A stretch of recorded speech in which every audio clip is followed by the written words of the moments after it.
Welcome to our spiritual gift study as we've been going through the spiritual gifts that God's given to us. We've already looked at 6 of them, and now we're on our 7th. And this gift is the gift of mercy.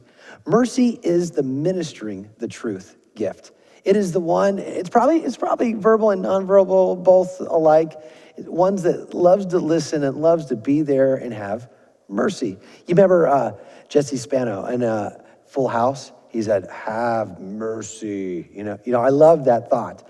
And this is the person who has mercy. Mercy has empathy for others. They love and care for others. They put themselves like in the shoes of where someone might be, and they really have deep, deep care for them. This person with this gift tends to live more on feeling and emotion than maybe actual truth. And that's okay, but they love to minister to that truth. They hurt when others hurt. It's kind of how Jesus hurts for us. He breaks for us. The person with mercy tends to do the same. Where the other side of the spectrum, the very first gift in our series, prophecy, is more practical, straight on. There's no gray area. Where this person, there might be some gray area. And they're hurting and emotional people tend to flock to them. I saw one time like an individual where all the animals came up to this individual because they just love and care for them. It's a unique thing. They're very compassionate and with one another. And then we'll see this in the life of Jesus. Let's look for a moment how people responded to Jesus. Again, because remember, every gift is seen in and through Jesus. And we see this in Matthew chapter 20, verse 29 through 34. It reads, and as they went out of Jericho, a great crowd followed Jesus. And behold, there were 2 blind men sitting by the roadside. And when they heard that Jesus was passing by, they cried out, Lord, have mercy on us, Son of David. The crowd rebuked them, telling them to be silent. They must have all been prophets, I guess.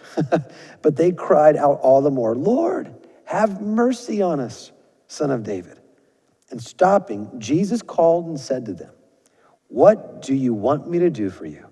And they said to him, Lord, let our eyes be opened. And Jesus, in pity, touched their eyes, and immediately they recovered their sight and followed him. Ooh, that's so cool. See, Jesus had mercy. Jesus is a picture of mercy. Anybody can come to the Lord, and God will always extend his mercy on us. And then we see this in the New Testament, in and through the life of probably the story of the Good Samaritan, the person that Jesus talks about. How someone has compassion on someone, probably when others would say, no, don't talk to them. But the Good Samaritan went out of their way to help those who needed help. Jesus was sharing this story in front of the Pharisees. These were the Bible teachers of the day who held on to the truth, and nothing but the truth, so help you God. But it was the Good Samaritan who went out of their way to help someone who was in need, not the Pharisee that was standing in the road. We want to be like that. In fact, there are hazards to this gift if you have the gift of mercy. They could be overly sensitive. They could live on their feelings. They can tend to be depressed because the person who is hurting in front of them, they're emotional and they get depressed. Or they have a critical spirit within themselves. They can get very critical with themselves. It's something that can happen because it's on the feelings and emotions. So you got to put your emotions in check. You got to hand that over to the Lord. And remember, you're not Jesus. Let the Lord be Jesus. He is Jesus. So let him be the one who extends and gives the mercy. You just share and give that. So what to do? I like how Paul exhorts at the very end of Romans chapter 12, verse 8, when he says the gift of mercy, he adds and he says, those who have this gift are to be cheerful.